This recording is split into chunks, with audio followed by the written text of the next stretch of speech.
Oogenesis adalah proses pembentukan sel telur atau ovum di dalamnya ovarium. Istilahnya, oogenesis berasal dari dua kata.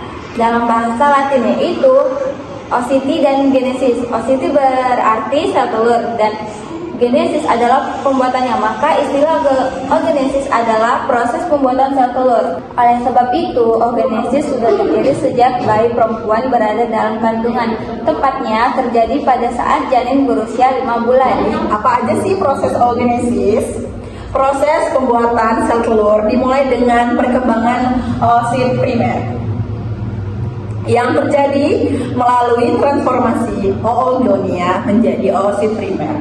Transformasi tersebut merupakan suatu proses yang disebut oositogenesis. Baik, dalam prosesnya hanya ada satu oosit matang yang akan muncul dari satu oogonium dengan 3 sel lainnya yang disebut badan kutub.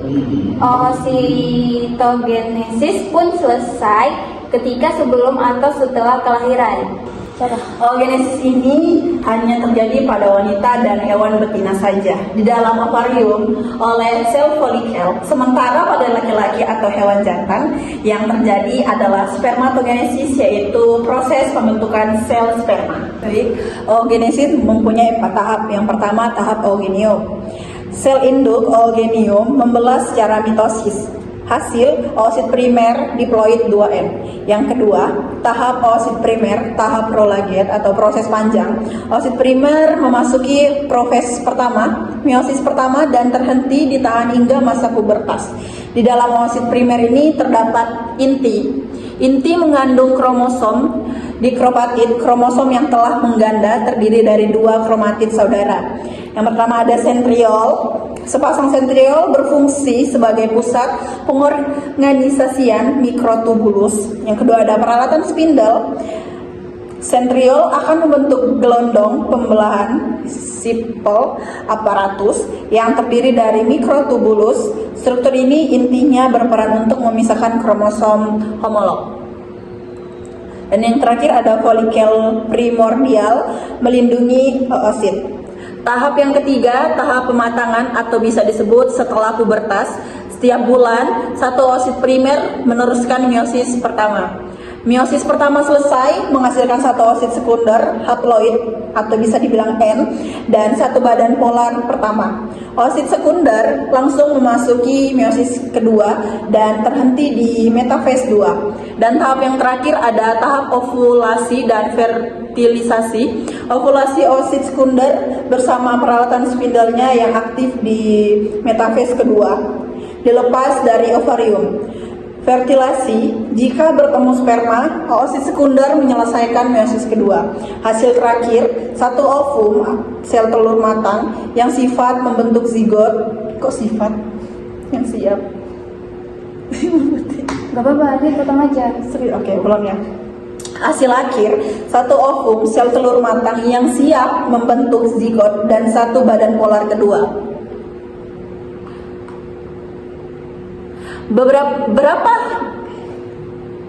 Ada berapa tahap oogenesis? Pada perempuan, oogenesis terjadi dalam 3 tahap. Pertama, ada mitosis. Ketika bayi perempuan masih dalam bentuk janin, proses pengandaan atau mitosis sudah terjadi. Pada tahap meiosis, oogonium atau sel induk telur yang terbentuk untuk reproduksi melakukan pembelahan diri.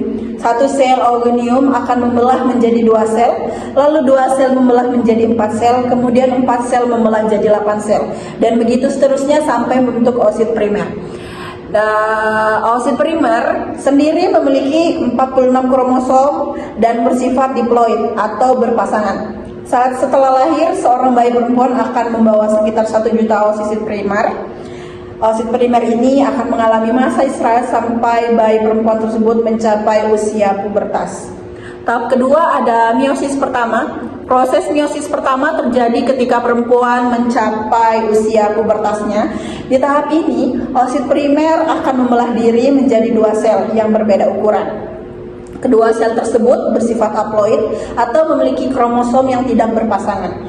Sel yang ukurannya lebih besar disebut oosit sekunder dan sel yang lebih kecil disebut dengan badan kutub primer. Kedua sel tersebut kemudian dilepaskan dari ovarium ke tuba Fallopi untuk melanjutkan proses oogenesis melalui meiosis 2 jika terjadi vestilasi atau pembuahan oleh sel sperma. Lanjutan. 3. Yaitu meiosis 2. Pada proses meiosis 2, sel oosit sekunder mengalami pembelahan lagi, sama seperti tahapan di meiosis 1. Oosit prima membelah menjadi dua sel dengan ukuran yang berbeda. Sel berukuran besar disebut ootit,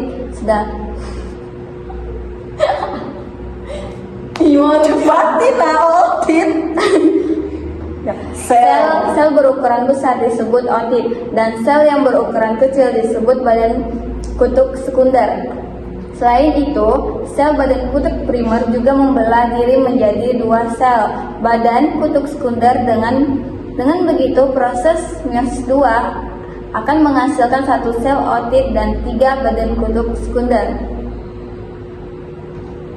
Baik, sekian dari kami berdua. Jika ada salah kata, mohon maaf. Sekian dari kami. Terima kasih. Bye-bye.